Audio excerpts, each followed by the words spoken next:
So things to check on your Vitaeris 320, which is the one without the AC for our stores.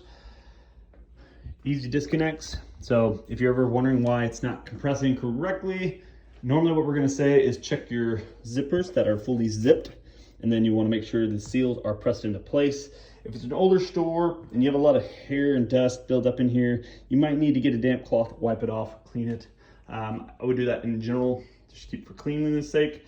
But if you ever notice it and it's not sealing correctly, that's worth checking if you're having a hard time compressing. But zip up fully, press it into place, make sure it's sealed good. A lot of times stores just zip up, they don't worry about that, and they just zip it up, and often it leaves like a little crease like that or something, or folded up, and it causes a little air gap to release, and it makes it impossible for it to fully compress.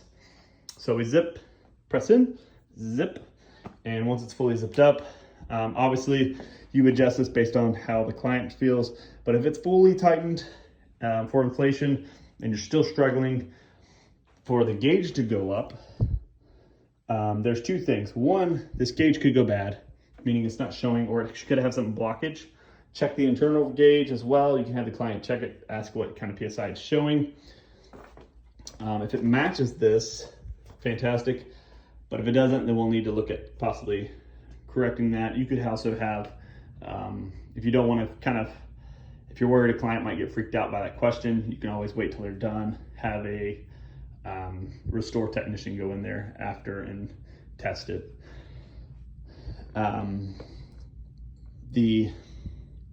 If you want to know if it's fully compressing, so a lot of times it's not getting the full compression. It's showing that it looks like it's compressing, but it's not fully compressed because the gauge doesn't show you. If these go off, these are your pressure relief valves on the end. If they're hissing and exerting air, you're there. You're at 4 psi, or right around that 4 psi mark. So at that point, you know you're getting what you need. And at that point, we need to figure out if it's got a blockage in the gauge, which normally, if this is not showing your 4 psi, your internal one will probably show it. Compare the two, take pictures of both of them, send it to us. But do note if this is making the noise or not. If you ever have an issue with the bladder itself, you'll want to take a picture of that SN number. That is your serial number for this bladder. We call it the bladder, but it's your chamber bladder. So if you have anything issue with this, the frame, a gauge, the pressure relief valve, then you'll want to send that. But the other things that can cause compression issues, loose gauges. If for some reason it got loose, you can make sure it's tight. If you ever unscrew them, you might need to use plumber's tape around the threads to make sure the seal's good. Same way for your internal gauge right here, that's on the opposite of this. You'll want to make sure it's tight. You can also make sure on like these pieces, like they're tight, which if it ever feels slightly loose, you'll probably want to get two hands because you'll need to go from the inside and grab the internal spot and that side because they kind of screw in together. This is another part. This also screws in here, and your filter also can screw in and out as well. So those are two things to check to make sure they're tight. They are plastic, so you want to be careful not to be too aggressive with them. You should know pretty easily if they're tight or not. The other connection points you have, your brass fitting down here, which has plumber's tape around it to seal it. Basically just has your oxygen concentrator hose going in. And then your last set, which this is one of the spots you can check pretty quickly. So if you ever have an issue and you want to know for sure, you can disconnect, check this, that's tight, because this threads into the black piece. But sometimes a connection point can get loose for whatever reason. But basically just disconnect it and pop it back into place. You'll hear it click. Same thing here. You'll hear it, and then you'll hear it click. And then obviously you can make sure there's nothing weird with that. Make sure these are tight, no issue with those. Normally these won't ever become an issue, but you can always check just to be sure.